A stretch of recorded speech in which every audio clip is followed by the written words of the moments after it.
anak, oo. Yan ang aking anak. So, ayan. O, ayan, dito tayo. Dito tayo. Saan? Halika na. O, so, ayan guys. Naka-video tayo. Wala tayo sa live eh. O, ayan guys. Nasa SM North EDSA kami. So, ayan. Lalayas tayo. Baba tayo guys. So, ayan. Bababa kami. Ano ba yan?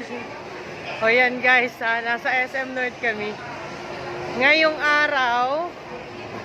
So, ayan guys. Mamalaglag ang cellphone natin guys. Maghahawak kamay pa kaming magnanay. Tingnan ang mga itsura namin. So, ayan guys. Aray, nasasabunutan ako guys. So, ayun. Ayan ang anak ko. Anak! Gutom ka na ba, anak? Pupunta na tayo sa kainan. Kakain daw kami. Nilibre kami. Mukhang libre, no? So, ayun guys. Yung mga itsura namin, guys. Tingnan mo muna ang bibi ko. Nakasimangot ka na? Bakit nakasimangot ang dalaga ni mama? Galit na? Kasi gutom ka na? Patingin mo nga ang batang nagugutom na.